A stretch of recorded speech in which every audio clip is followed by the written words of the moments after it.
half steps and whole steps. The distance between any two notes is called an interval. The very basic intervals are half steps and whole steps. The key concept says a half step is an interval between any pitch and the next closest pitch on the keyboard, whether it's up or down. A whole step is when you have two half steps put together, combined, make a whole step. So if you go back to the keyboard reference at the bottom of page 7, figure 1.4, you have E to F. That's a half step. F to G, however, is a whole step because between F and G, there's a black key. F to that black key, which can be F sharp or G flat, is a half step. That black key, F sharp, to the G is another half step. So those two half steps combine to make a whole step. That's why F to G is a whole step. G to A is also a whole step. A to B is a whole step, and B to C is a half step. Turn to page 8, try it number 3. It says name the pitch a half step above or below the given pitch, and give an enharmonic equivalent where possible. Now you may not know the names to all of these, so if you don't, if it's not a sharp or a flat that you're familiar with, just put 0 or N for neither, just leave it blank. Number 2, below C sharp we have, well, what's C sharp? It's a black key. Below it is C. What is C's other name? It's also a B sharp. So below C sharp, we have pitch C, which is also known as B sharp. Number 3, above E. What's above E? F. So it's F, but it's also known as E sharp because it's a half a step above E. Number 4, below B flat, we have an A. Is there another name for A? Yes, there is. It would be G double sharp. But if you didn't know that, that's okay. Because directly below this, well, let's go to letter B first.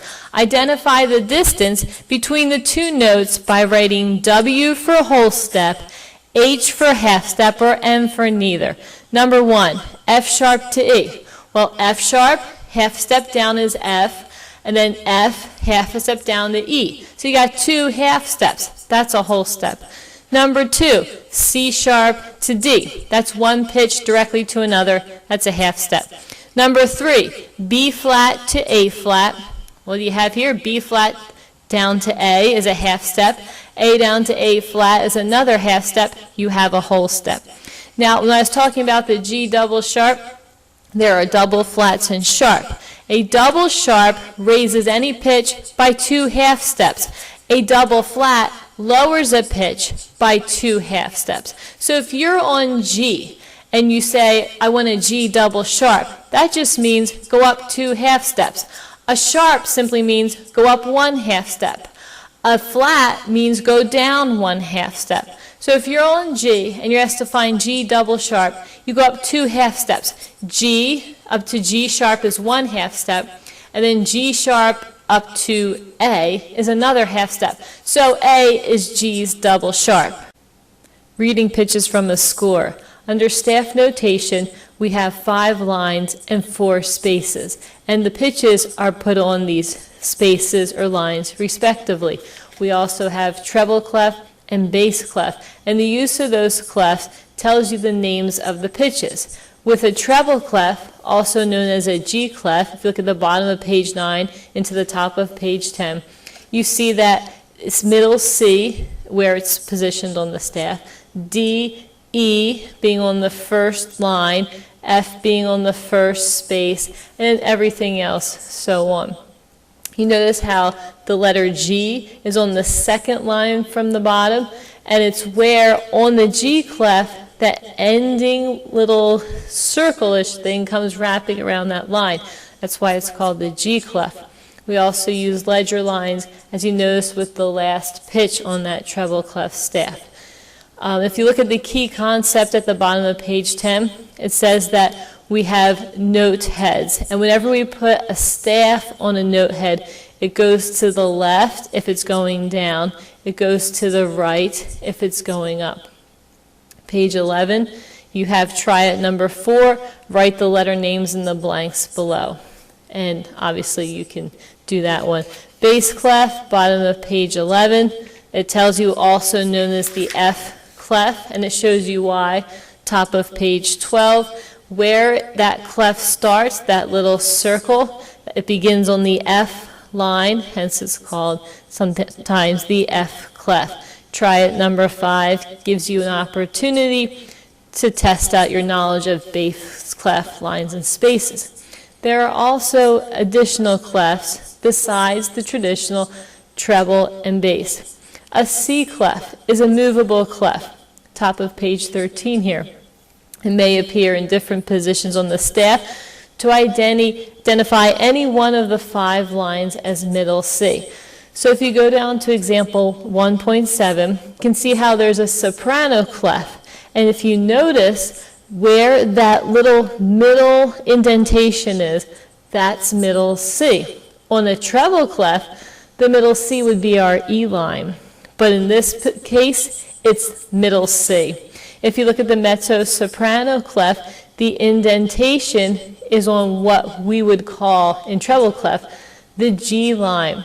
In this case, middle C is on that second line from the bottom. With the alto clef, the clef is positioned perfectly in the staff, and the indentation is on the middle line, hence making that C.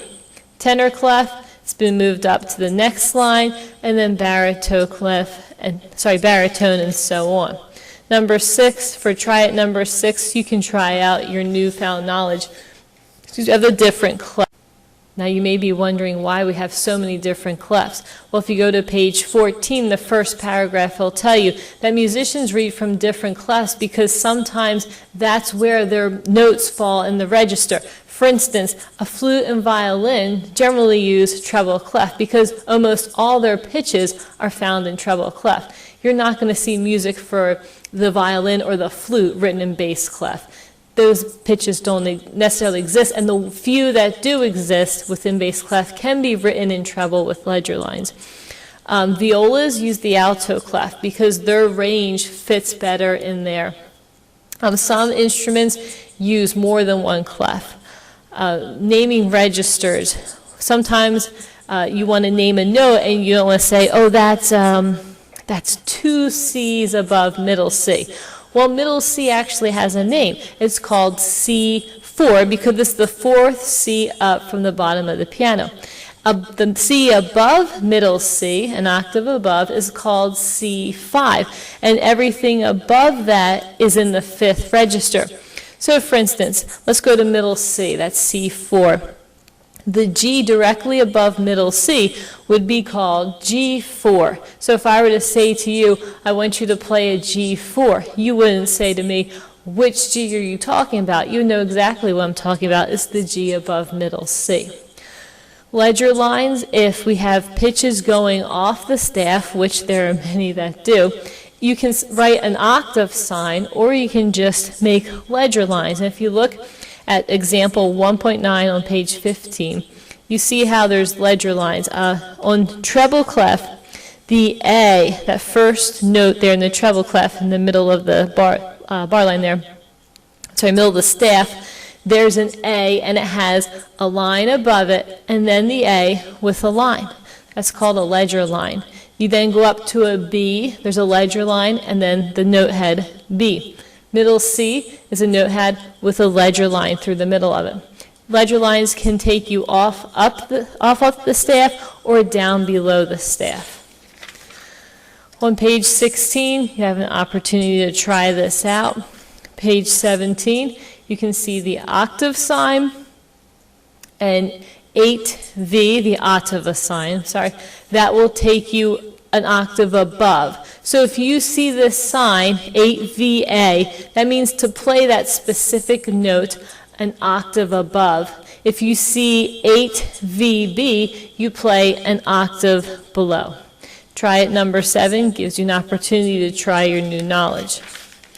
On page 18, you can try out writing some treble and bass clefs, as well as some notes and putting the staves